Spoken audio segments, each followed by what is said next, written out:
বন্ধুরা, আজকে একটা ভিডিও নিয়ে চলে এসেছি আবার।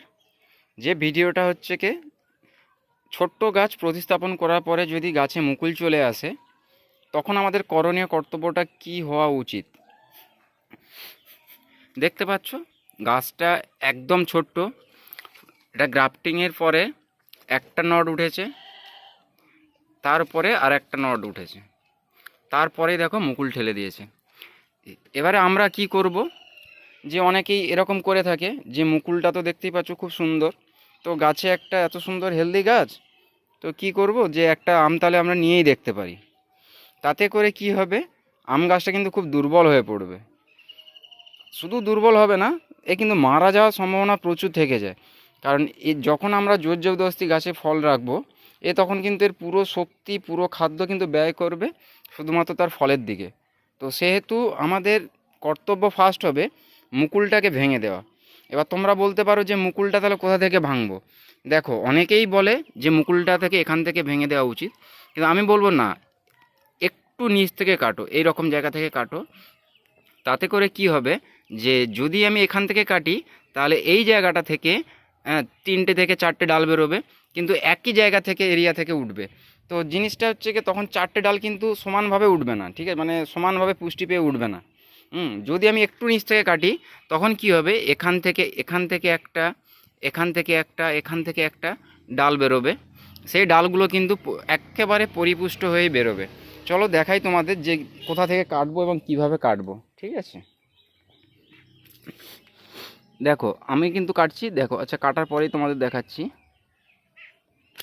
এরকমভাবে 45 ডিগ্রি অ্যাঙ্গেলে গাছটাকে কেটে দেবো। দেখতে পেয়েছো? এখানে মুকুলটাকে গুড়িয়ে তোমাদের দেখাই। দেখো নিশ্চয়ই দেখতে পাচ্ছ আমি কিন্তু একটু নিচ থেকেই কেটেছি, ঠিক আছে। যদি আমি মুকুলটাকে ভাঙতাম তাহলে কিন্তু আমার এইখান থেকে এই পোর্শন থেকে কিন্তু আরও 4টে নট বেরোতো। একটা, এখানটায় দুটো, এদিকে আরও একটা, 3টে 4টে করে নট বেরোতো। তো সেই জন্য আমি কিন্তু ওখান থেকে কাটলাম না, ঠিক আছে। কাটলাম কোথা থেকে দেখতে পেয়েছো। এরপরে কাটার পরে কি করা উচিত, যে কোনো ধরনের একটা ফাঙ্গিসাইড অবশ্যই এখানটা আমরা দিয়ে দেবো, ঠিক আছে। এইভাবে একটা ফাঙ্গিসাইডের প্রলেপ লাগিয়ে দেবো। তাতে করে কি হবে, যে তোমার ফাঙ্গাসের আক্রমণ থেকেও গাছটা প্রতিরোধ হয়ে যাবে। দেখতে পাচ্ছ? তো এবারে কি হবে, যে এই জায়গাটাতে এই জায়গাগুলো রয়েছে, এই জায়গাগুলো যে রয়েছে এখান থেকে কিন্তু দেখো অটোমেটিক, দেখতে পাচ্ছ কিনা বুঝতে পারছি না, দেখাই তোমাদের। এই জায়গাগুলোতে দেখো ছোট ছোট মুখ অলরেডি বেরিয়ে এসছে, ঠিক আছে। কয়েকদিনের মধ্যে অবশ্যই বেরিয়ে আসবে। এবার তোমরা বলতে পারো যে এত বড় মুকুলটা ভাঙার কি দরকার ছিল, মুকুলটা ছোট অবস্থায় তো ভেঙে দিলেই হতো। তাতে করে কি হতো বন্ধুরা, আমি যদি এই মুকুলটা ছোট অবস্থায় ভাঙতাম, তারপরে এই যে এই অংশগুলো রয়েছে না, আচ্ছা পাতাগুলো তোমাদের ভেঙে দেখাই।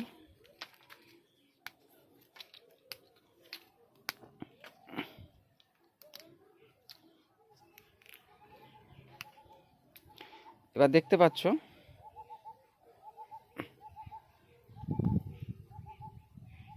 দেখতে পাচ্ছ এই যে অংশগুলো রয়েছে, এই অংশগুলো মুকুলটা ভাঙার পরে কিন্তু এই অংশগুলো থেকে আবার মুকুল বেরোতো। তখন গাছটার আরও শক্তি অপচয় হতো। সেহেতু গাছটা পূর্ণ মুকুল বেরোনোর পরে কিন্তু মুকুলটা ভাঙা উচিত। তো ভিডিওটা যদি বন্ধুরা ভালো লেগে থাকে তো অবশ্যই লাইক কমেন্ট করো এবং চ্যানেলটাকে অবশ্যই সাবস্ক্রাইব করে রেখো। আর দেখো সবসময় আমি বলি যে গাছ জোর জবরদস্তি করে কিন্তু গাছে ফল আনার কোনো দরকার নেই। তার বয়স হলে সে অটোমেটিক্যালি ফল দেবে, ঠিক আছে।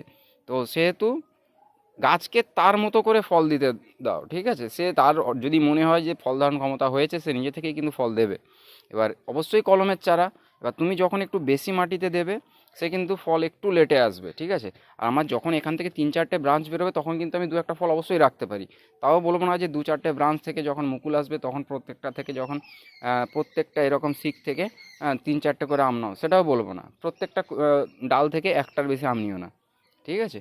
তো ভিডিওটা ভালো লাগলে অবশ্যই পাশে থেকো বন্ধুরা। ধন্যবাদ।